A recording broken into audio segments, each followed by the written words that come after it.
Hello students, again welcome to you all in your own YouTube channel CS Pathshala. तो आज हम लोग अपनी एक नई वीडियो फिर लेकर आए हैं।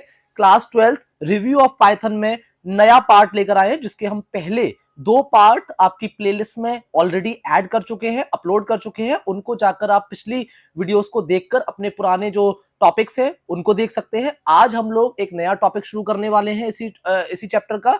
तो इस वीडियो की शुरुआत करते हैं, जिसमें आपको पहली बार दिखाई दे रहा होगा यहाँ पे कमेंट्स। तो आज का हमारा पहला टॉपिक है कमेंट। तो कमेंट बेसिकली बेटा क्या होता है कि हम किसी भी प्रोग्रामिंग लैंग्वेज में कमेंट का जो रोल होता है बहुत इंपॉर्टेंट रोल होता है। तो थोड़ा सा यहाँ पर कमेंट को जान लेते हैं। कमेंट क्या है? Comments are discarded by the Python interpreter. Comments acts as a some message to the programmer. It can be use as documents. इसका मतलब क्या है बेटा कि कमेंट्स एक ऐसी लाइन है, ऐसी मल्टी लाइंस है, एक लाइन हो या कई सारी लाइंस है, जिसका आपके प्रोग्राम पर कोई भी इफेक्ट नहीं पड़ता है। यानी कि जब आपका पाइथन का जो इंटरप्रेटर है, जब आपके प्रोग्राम को वो रन करेगा तो उन लाइन को वो इग्नोर कर देगा। इसका मतलब क्या है? जैसे मैंने पहले कहा आपको कि Python is a case sensitive language. जो पाइथन है वो कैसी है बेटा? केस सेंसिटिव लैंग्वेज है। केस सेंसिटिव का मतलब क्या है कि जहां पर आप एक कॉमा, एक फुल स्टॉप या व्हाटएवर किसी भी तरीके का सिंबल लगाएंगे, यहां पर आपने एक्स्ट्रा लगा दिया या कम लगा दिया तो वहां पर एक एरर प्रोड्यूस होती है। लेकिन कमेंट्स के केस में आप कुछ भी लिख सकते हैं। एक स्पेशल सिंबल है, जिस सिंबल को लगाकर आप उसके अंदर कुछ भी लिख सकते हैं, जिसका आपके प्रोग्राम पर कोई भी इफेक्ट नहीं पड़ेगा। इट मींस कि आपका पाइथन का जो इंटरप्रेटर है वो टोटली उसको क्या कर देगा बेटा? इग्नोर कर देगा, उस लाइन पर ध्यान ही नहीं देगा और वो आपके प्रोग्राम में काउंट ही नहीं होगी वो लाइन। तो हम लोग कमेंट यूज क्यों करते हैं? तो कमेंट यूज करने का बेसिक कंसेप्ट ये है कि इस प्रोग्राम को जो है अगर कोई अनदर पर्सन यूज करता है, यानी कि कोई और कोडर है, कोई और प्रोग्रामर है, तो उस प्रोग्राम को अंडरस्टैंड कर सके। जैसे किसी प्रोग्राम को, जैसे सपोज करिए मैंने यहाँ पर कोई वैल्यू यहाँ पर ये लिख दिया n is equal to int input, यानी इनपुट फंक्शन का मैं यहाँ पर यूज कर रहा हूँ और आगे कोई लाइन लिखी हुई है। इसके आगे अगर मैं हैश लगाकर कुछ भी लिख सकता हूँ कि ये जो स्टेटमेंट है वो किसी भी वैल्यू को इनपुट कराने के लिए है। तो जब कोई अनदर प्रोग्रामर या यूजर उसको देखेगा तो इस लाइन से वो समझ सकता है कि इस लाइन का एक्चुअल मीनिंग है क्या। तो हम इसकी अंडरस्टैंडिंग बढ़ाने के लिए, प्रोग्राम की अंडरस्टैंडिंग बढ़ाने के लिए यहां पर कमेंट्स का यूज करते हैं, जो कि आपके प्रोग्राम पर उसका किसी भी तरीके से कोई इफेक्ट नहीं होता है। तो आगे बात कर लेते हैं कि सिंगल लाइन और मल्टीपल लाइन कमेंट को हम लोग किस तरीके से पास करते हैं वहां पर। तो पहला जो है हमारा वो है सिंगल लाइन कमेंट। तो सिंगल लाइन कमेंट के अंदर क्या होता है बेटा? ये आपको दिखाई दे रहा होगा यहाँ पे हैश सिंबल। यानी कि अगर आपने किसी भी लाइन के अगर ये हैश सिंबल का यूज कर दिया तो यहां पर क्या होगा? इस केस में आपका उस प्रोग्राम में जो भी आपने लाइन लिखी है उसका कोई भी आपके प्रोग्राम पर इफेक्ट नहीं पड़ेगा। हैश के आगे आप कुछ भी लिख दीजिए आप, तो वो क्या बन गया? एज अ कमेंट काउंट होगा। जैसे ही आप इसको हैश को लिखेंगे और इसके आगे कुछ भी लिखना शुरू कर देंगे तो वो रेड कलर की लाइन आनी शुरू हो जाएगी। इसका मतलब ये है कि इंटरप्रेटर समझ जाएगा कि ये कमेंट है और इसको मुझे एग्जीक्यूट नहीं करना है, उसको टोटली इग्नोर कर देगा। इसके बाद ये तो बात हुई आपकी सिंगल लाइन की। जब आपको कोई एक लाइन लिखनी है और आपको एक लाइन, सिंगल लाइन जो है एज अ कमेंट पास करनी है, तो आपको हैश सिंबल का यूज करना है। दूसरा आता है आपका सेकंड जो है वो है आपको मल्टीपल लाइन। अगर आपको कई सारी लाइन, मल्टी लाइन्स करनी है, मोर देन वन लाइन वहां पर यूज करनी है, तो वहां पर आपको क्या करना पड़ेगा? डबल कोटेशन ये 3 बार लिखना पड़ेगा, ट्रिपल डबल कोट मार्क और सिंगल कोट 3 टाइम। यानी कि आप किसी भी चीज को लिखेंगे तो आपको क्या करना पड़ेगा? जैसे सपोज करिए मुझे यहां पर लिखना है, एक चीज में लिख देता हूं इनपुट। तो अगर मैं इसको इस तरीके से 3 इन्वर्टेड इसमें 3 कोट में अगर इसमें इसको बंद कर देता हूं और इसको कई लाइन और लिख देता हूं इसके आगे, और लास्ट में भी मैं क्या करूंगा? इसको 3 इनके साथ यहां पर कोट के साथ क्लोज कर दूंगा। तो ये मेरी क्या बन गई? Multiple line comment. यानी कि एक लाइन यहां पर क्लियर हो गया होगा आपको कि जब मैं एक लाइन की बात करूंगा, सिंगल लाइन की बात करूंगा, तो मुझे वहां पर हैश का यूज करना है, और जहां पर मुझे मल्टीपल लाइन यूज करनी है, मल्टी लाइन यूज करनी है, वहां पर मुझे ये ट्रिपल कोटेशन मार्क यूज करना है। ये डबल कोटेशन मार्क भी हो सकता है और सिंगल कोट भी हो सकता है। यानी कि डबल कोट अगर करेंगे तो आपको ये इस तरीके से 6 टाइम, यानी कि 6 टाइम का मतलब 3 टाइम, और अगर आप सिंगल यूज कर रहे हैं तो आपको इस तरीके से 3 कोट्स वहां पर बना देने हैं और इसके अंदर जो कुछ भी आप लिख देंगे। जैसे आपको यहाँ पर एग्जाम्पल भी दिखाई दे रहा होगा, ये आप लोग यहाँ से एग्जाम्पल देख सकते हैं। ये इसका एग्जाम्पल है। जैसे सिंगल लाइन का है, this is a single line comment, तो आपको यहाँ पर सिंपली क्या लगा देना है? हैश लगा देना उसके आगे। जैसे ही हैश लगा देंगे तो इंटरप्रेटर ऑटोमेटिकली उसको समझ जाएगा कि यहाँ पर ये जो लाइन है वो एज अ कमेंट पास करी गई है। दूसरा क्या है, अगर आपको ट्रिपल में लिखना है तो इसका मतलब क्या है, आप इसमें आप मोर देन वन लाइन लिख सकते हैं। ये जरूरी नहीं एक ही लाइन आपको लिखनी है, मोर देन वन लाइन वहां पर आप इसको as a multiple line comment use कर सकते हैं। तो चलिए आगे इस टॉपिक की बात करते हैं। आगे हमारा कौन सा टॉपिक है, तो नेक्स्ट टॉपिक है हमारा कंट्रोल स्ट्रक्चर। और ये बहुत इंपॉर्टेंट टॉपिक है आपका कंट्रोल स्ट्रक्चर, कि जो पाइथन में जो भी कुछ यूज होगा, यानी कि जो फ्लो ऑफ एग्जीक्यूशन चलेगा वो इसी के बेसिस पर चलेगा कि आपका जो एग्जीक्यूशन चलना है वो किस तरीके से आपका प्रोग्राम एग्जीक्यूट होगा। तो बेसिकली यहाँ पर तीन टाइप का आपको फ्लो ऑफ एग्जीक्यूशन दिखाई दे रहा है। पहला है सिक्वेंशियल, सेकंड है आपका सिलेक्शन या कंडीशनल, और थर्ड है आपका इटरेशन या फिर लूप। तो सबसे पहले हम लोग बात करेंगे यहाँ पर सिक्वेंशियल एग्जीक्यूशन की, कि आपका जो सिक्वेंशियल एग्जीक्यूशन है वो किस तरीके से आपके प्रोग्राम को एग्जीक्यूट करता है। तो sequential execution means executing the statement one by one starting from the first instruction onwards. इसका मतलब क्या है, यहां पर कोई भी स्टेप स्किप नहीं होगा। सिक्वेंशियल का मतलब क्या है, पहले फर्स्ट लाइन एग्जीक्यूट होगी, सेकंड लाइन एग्जीक्यूट होगी, थर्ड लाइन एग्जीक्यूट होगी, इस तरीके से वो एग्जीक्यूट करता जाएगा। जैसे फॉर एग्जांपल अगर मैं बात कर लूं, यहां पर अगर मैंने एक यहां पर a और b की वैल्यू पास कर दी है, a और b is equal to 5 and 7, और यहां कर दिया मैंने c is equal to a plus b, और यहां पर मैंने कर दिया प्रिंट c। तो इसका मतलब क्या है, ये this is the example of the sequential execution. Sequential execution का मतलब क्या है कि सबसे पहले आपका इंटरप्रेटर जो है वो इस लाइन को रीड करेगा कि a और b की जो वैल्यू है वो 5 और 7 है। इसके बाद इसने क्या किया, एक c नाम का वेरिएबल लिया और उस c नाम के वेरिएबल में क्या किया, a और b की वैल्यू को ऐड करके c के अंदर स्टोर कर दिया और प्रिंट कर दिया c। तो पहले ये वाली लाइन एग्जीक्यूट हुई, सेकेंड लाइन एग्जीक्यूट हुई और थर्ड लाइन एग्जीक्यूट हुई। ऐसे ही जब हम कोई भी प्रोग्राम लिखेंगे और उसमें कहीं भी कोई कंडीशन नहीं होगा, कोई लूपिंग स्टेटमेंट नहीं होगा, सिंपली क्या होगा, एक के बाद एक लाइन एग्जीक्यूट होती जाएगी। तो ऐसे ही स्टेटमेंट को हम लोग कहते हैं सिक्वेंशियल एग्जीक्यूशन। जिस तरीके के ऐसे स्टेटमेंट दिए जाते हैं जहां पर एक के बाद एक स्टेटमेंट जो है वो एग्जीक्यूट होता जाता है, तो इन्हीं को हम लोग कहते हैं सिक्वेंशियल एग्जीक्यूशन। और दूसरा जो होता है आपका सिलेक्शन। सिलेक्शन एग्जीक्यूशन का मतलब क्या है, इसका मतलब क्या है, जब आपका प्रोग्राम जो है वो कंडीशन पर बेस्ड होता है, यानी कि एक कंडीशन आई, वहां पर जो कंडीशन होगी, यानी कि उस कंडीशन के दो पार्ट होंगे, या तो वो कंडीशन सही होगी या फिर वो कंडीशन गलत होगी, यानी कि ट्रू होगी या फिर फॉल्स होगी। तो ट्रू वाले केस में क्या आउटकम आना है वो आपका स्टेटमेंट डिसाइड करेगा, जो भी आपने वहां लिखा होगा। अदरवाइज फॉल्स वाले केस में जाएगा। तो वहां पर ये सिक्वेंशियल कंसेप्ट नहीं होगा कि एक के बाद दूसरी ही लाइन एग्जीक्यूट होगी या दूसरी के बाद तीसरी ही लाइन एग्जीक्यूट होगी। वहां पर डिपेंड करेगा आपकी कंडीशन के ऊपर। तो सिलेक्शन और conditional statements help us to execute some statement based on whether the condition is evaluated to true or false। यानी आपका जो प्रोग्राम का फ्लो है वो इस बात पर डिपेंड करेगा कि आपकी जो कंडीशन है वो ट्रू है या फिर फॉल्स है। तो अभी हम आगे भी समझेंगे इसको किस तरीके से हम लोग इसको यूज करेंगे। तो पहला हम लोग इसमें देखते हैं यूज ऑफ इफ स्टेटमेंट। तो सबसे पहला जो स्टेटमेंट है वो इसमें कौन सा है, इफ स्टेटमेंट। तो इफ स्टेटमेंट का मतलब क्या है बेटा, the if statement contains a logical expression using which data is compared and a decision is made based on the result of the comparison। इसका मतलब क्या है कि जहां पर हम स्टेटमेंट लगाते हैं, इफ स्टेटमेंट लगाते हैं, तो वहां पर क्या होगा, वो डेटा वहां पर उसके अकॉर्डिंग चेक किया जाएगा कि वो कंडीशन जो आपने दी है वो कंडीशन फुलफिल हो रही है या नहीं हो रही है, यानी कि ट्रू हो रही है या नहीं हो रही है।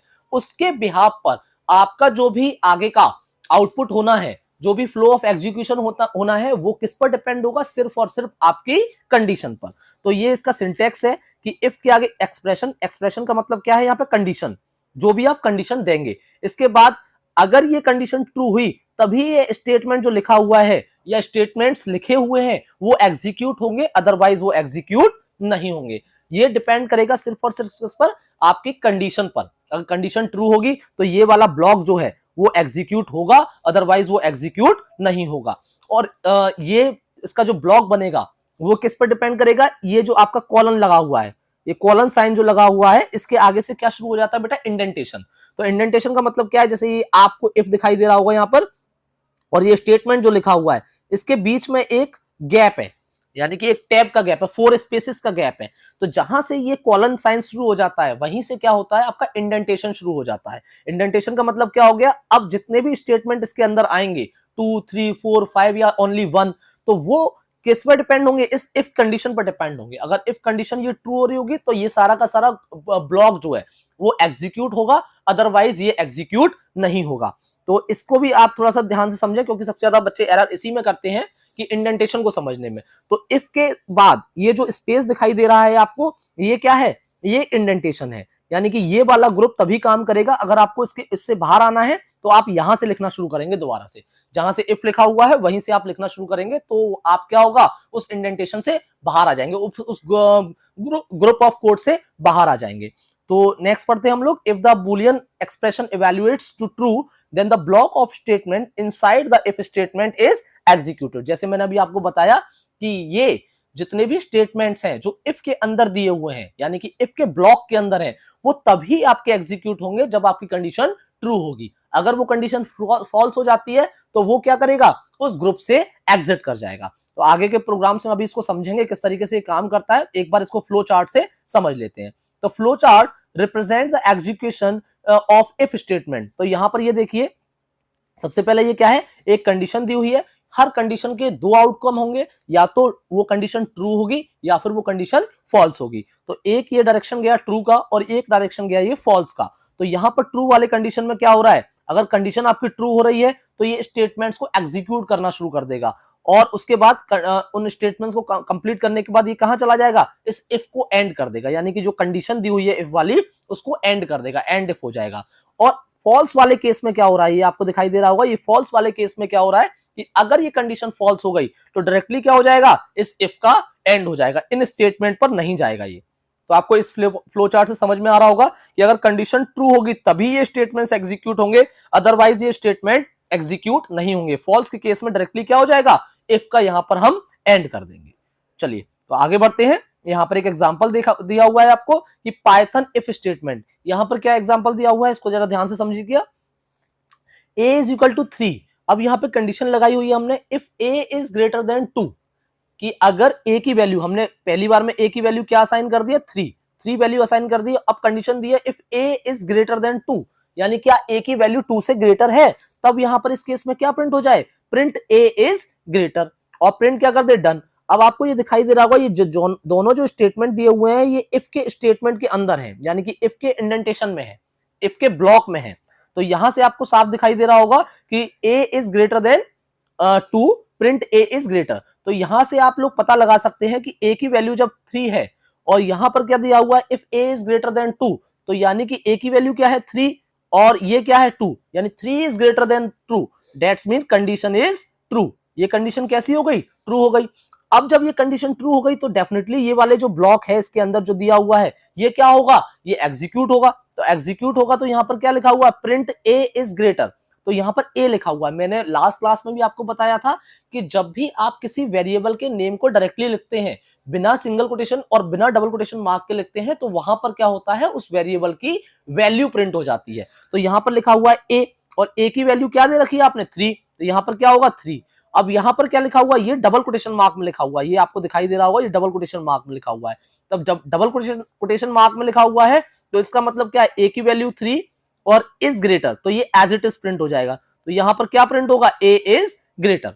अब इसके बाद दूसरा प्रिंट स्टेटमेंट आपको दिखाई दे रहा है, यहां पर जब ये वाली कंडीशन ट्रू हो गई तो इसके नीचे चाहे अब कितने भी स्टेटमेंट हो, एक लाइन, वन लाइन का स्टेटमेंट हो, 2 लाइन का स्टेटमेंट हो, 50 लाइन का स्टेटमेंट हो, व्हाटएवर, वो जितना भी ब्लॉक है उस इफ का, इस इफ के इंडेंटेशन के अंदर आप कितनी भी आप लाइन लिख देंगे, वो क्या होंगी, वो सारी की सारी लाइन यहां पर एग्जीक्यूट होंगी। तो सेकंड लाइन में क्या लिखा हुआ प्रिंट में, यहां पर डबल कोटेशन मार्क लिखा हुआ और यहां लिखा हुआ डन। तो यहां पर नेक्स्ट लाइन में क्या लिखकर आ जाएगा, डन लिखकर आ जाएगा। इज दैट क्लियर बेटा?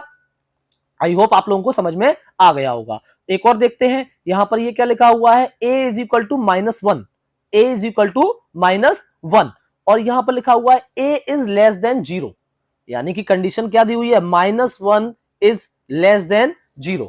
तो यहां पर क्या लिखा हुआ है, ये कंडीशन भी यहां पर फुलफिल हो रही है, ट्रू हो रही है, और ट्रू हो रही है तो ये इसका ब्लॉक है, इफ वाला ब्लॉक ये है, दोनों स्टेटमेंट इसमें एग्जीक्यूट होंगे। तो यहां पर क्या हो जाएगा, a की वैल्यू सबसे पहले प्रिंट क्या करनी है, a की वैल्यू, और a की वैल्यू क्या है, -1।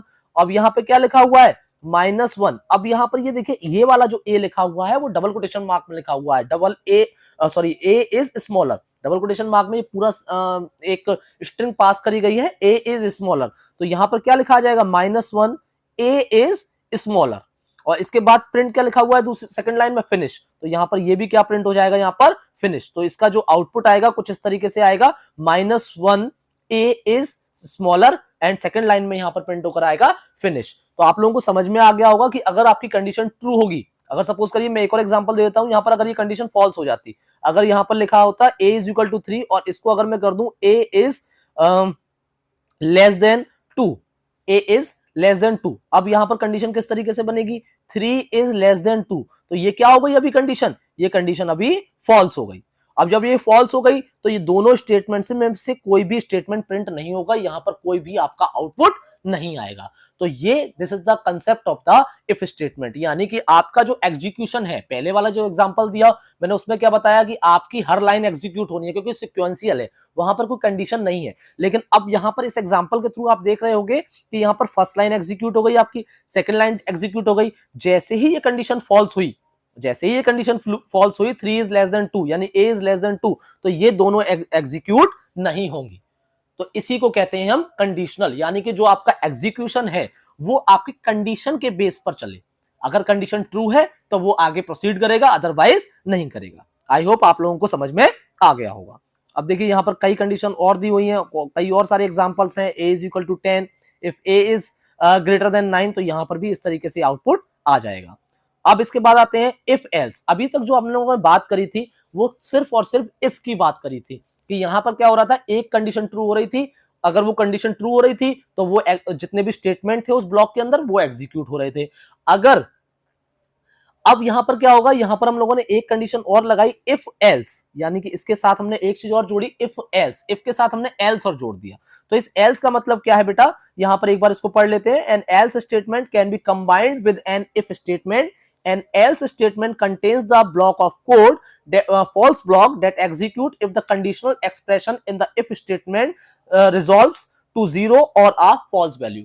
अगर सिंपल सी भाषा में अगर मैं आपको समझाऊं तो वहां पर क्या है, जैसे पिछले प्रोग्राम में हम लोगों ने देखा था कि अगर हमारी कंडीशन फॉल्स हो रही थी तो वो वहां से डायरेक्टली एग्जिट कर जा रहा था और आपका कोई भी आउटपुट नहीं आ रहा था। लेकिन इफ एल्स के केस में क्या होगा, यहां पर जब हम इस इफ एल्स ब्लॉक को यूज करेंगे तो एक जो कंडीशन होगी वो इफ में लगेगी, अगर ये कंडीशन ट्रू होती है तो इफ का जो पार्ट होगा वो एग्जीक्यूट हो जाएगा, अदरवाइज डेफिनेटली एल्स का आउटपुट वहां पर आपको शो होगा। एल्स में जो भी स्टेटमेंट लिखा हुआ है वो वहां पर एज अ आउटपुट वहां पर आपको शो होगा। इसका मतलब क्या है, इस केस में कोई ना कोई आउटपुट जरूर आएगा, या तो इफ वाला ब्लॉक एग्जीक्यूट होगा या फिर एल्स वाला ब्लॉक एग्जीक्यूट होगा। जबकि इफ के केस में क्या हो रहा था कि अगर इफ की कंडीशन ट्रू हो रही थी तो वहां पर आपको आउटपुट मिल रहा था, अदरवाइज आपको आउटपुट नहीं मिल रहा था। अब इसको जरा इसके हम लोग सिंटेक्स देख लेते हैं और इसके एग्जांपल को समझने की कोशिश करते हैं। तो यहां पर इसका सिंटेक्स देख लीजिए पहले, सिंटेक्स ऑफ इफ एल्स। तो इफ एल्स का सिंटेक्स क्या है कि सबसे पहले हम लोग क्या करेंगे,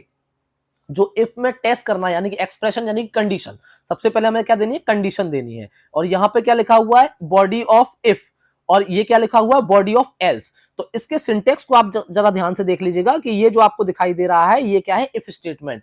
इफ के आगे कंडीशन आएगी, फिर कॉलन आएगा, कॉलन के बाद आपको जो भी उसमें स्टेटमेंट एग्जीक्यूट कराने हैं, अगर कंडीशन ट्रू होती है तो वो इस ब्लॉक के अंदर आएंगे, यानी कि इस इंडेंटेशन के अंदर आएंगे।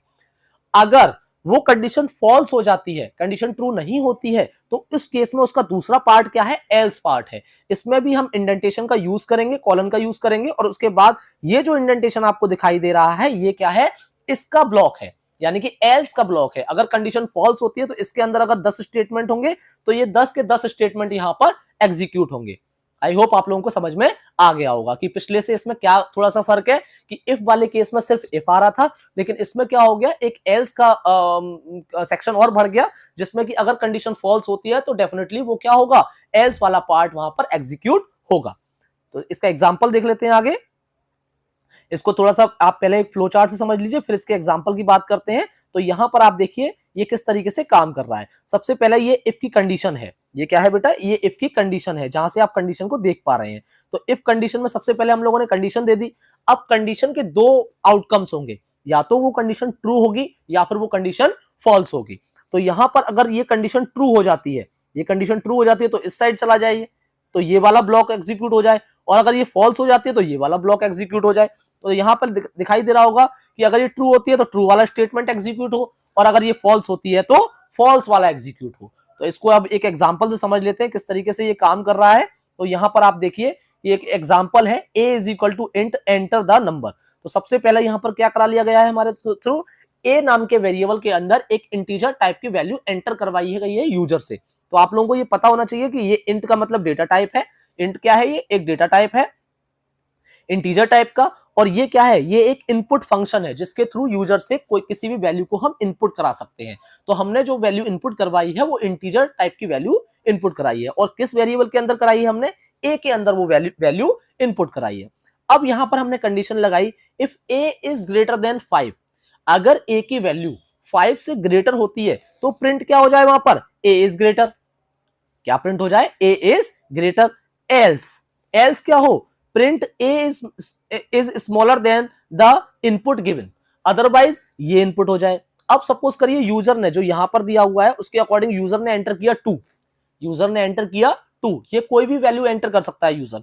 ये नेक्स्ट क्लास में जब मैं वीडियो कराऊंगा तो आपको यहाँ पर पाइथन के जो आइडियली है उस पर भी ये प्रोग्राम एग्जीक्यूट करके मैं आपको वहां पर दिखाऊंगा कि किस तरीके से आप पाइथन पर अपने प्रोग्राम्स को इनको एग्जीक्यूट कर सकते हैं। तो अभी इस वीडियो में मैं थ्योरी में बता रहा हूं आपको, जो नेक्स्ट वीडियो आने वाली है आप लोगों के पास, उसमें मैं पाइथन के जो आइडियली है उस पर मैं ये सारे प्रोग्राम्स आपको एग्जीक्यूट करके भी वहां पर दिखाऊंगा।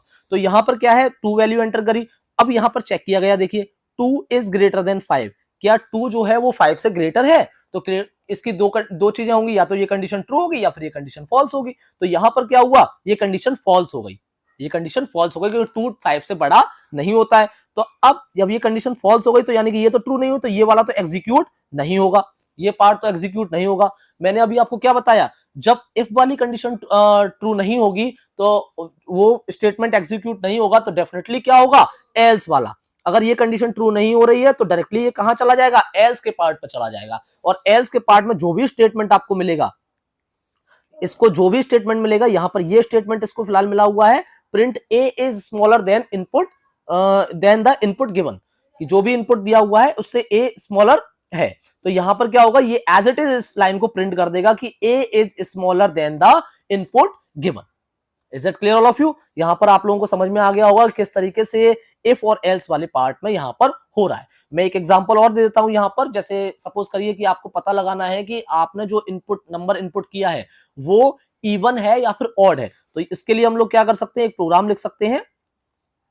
यहां पर हम लोग एक प्रोग्राम लिखते हैं कि अगर मैंने किया कि अगर मैंने n नाम का एक वेरिएबल दे दिया और उसके अंदर इंट इनपुट और यहां पर लिख दिया एंटर अ नंबर, ये समझ लीजिएगा एंटर अ नंबर लिखा हुआ है, ये मैंने एंटर अ नंबर करा लिया।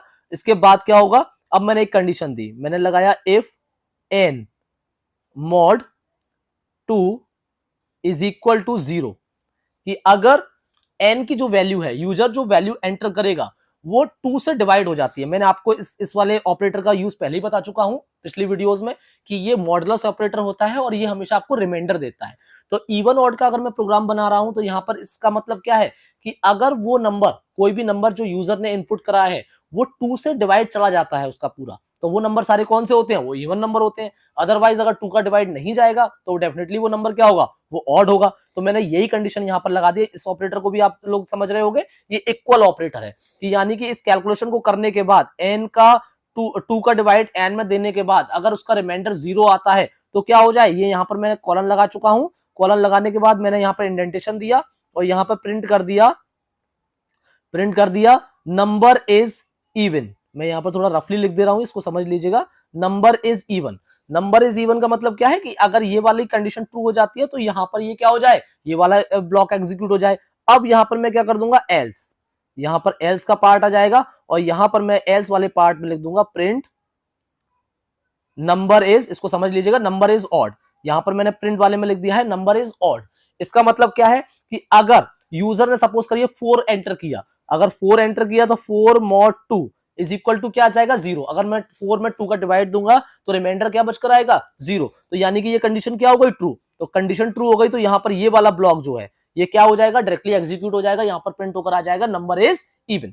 अगर यहां पर सपोज करिए मैंने कर दिया 5 और 5 का डिवाइड दिया मैंने 2 में, तो यहां पर रिमाइंडर क्या बचेगा, 1, यानी कि 0 के इक्वल नहीं है। जब 0 के इक्वल नहीं है तो डेफिनेटली ये क्या हो गया, एल्स वाली पार्ट यहां से एग्जीक्यूट कर जाएगा। और एक्स में क्या लिखा हुआ है, नंबर इज ऑड, तो यहां पर ये वाला स्टेटमेंट जो है वो आपका यहां पर प्रिंट हो जाएगा। तो नेक्स्ट क्लास में हम लोग पाइथन पर भी इसको आइडियली पर भी इन प्रोग्राम्स को जो है रन करेंगे। तो आगे एक और एग्जांपल देख लेते हैं, ये भी वही एग्जांपल है। जैसे यहाँ पर लिखा हुआ है a इज इक्वल टू 10 और b is equal to 20। If a is greater than b तो प्रिंट क्या हो जाए, a is greater than b else b is greater than a। तो यहाँ पर a और b दोनों वैल्यू दे रखी है। इसका मतलब क्या है, a की वैल्यू 10 है और b की वैल्यू क्या है 20। इसका मतलब ये है कि यहाँ पर ये कह रहा है कि 10 इज ग्रेटर देन 20। तो कंडीशन ये क्या हुई, ये ट्रू हुई या फॉल्स हुई, ये कंडीशन क्या हो गई आपकी, फॉल्स हो गई, यानी कि 10 इज नॉट ग्रेटर देन 20। तो ये कंडीशन फॉल्स हो गई। तो जब फॉल्स हो गई तो ये वाला पार्ट तो एग्जीक्यूट नहीं होगा, ये डायरेक्टली कहां चला जाएगा, एल्स वाले पार्ट पर चला जाएगा। और एल्स वाले पार्ट में क्या लिखा हुआ है, b is greater than a। तो यहां पर ये क्या आ जाएगा, आउटपुट जो है यहां पर क्या प्रिंट हो जाएगा, b is greater than a। I hope आप लोगों को ये बात भी समझ में आ गई होगी। अब हम लोग नेक्स्ट पढ़ते हैं, यहां पर क्या है, इफ एलिफ एल्स। यहां पर क्या है, इफ एलिफ एल्स। तो बेटा अभी तक जो हम लोग काम कर रहे थे वो किस तरीके से काम कर रहे थे कि एक ही कंडीशन थी हमारे पास। जो भी जितने भी हम लोगों ने अभी तक प्रोग्राम करे उसमें जितने भी एग्जांपल दिए, चाहे वो इवन ऑड का प्रोग्राम दिया हो, कुछ भी प्रोग्राम दिया हो, उसमें हम लोग एक ही कंडीशन पे काम कर रहे थे कि अगर एक कंडीशन ट्रू हो रही है तो हम उस पर काम कर रहे हैं, वो या तो गलत हो रही थी या सही हो रही थी। लेकिन अभी हम लोग क्या करने वाले हैं, मोर देन वन कंडीशन।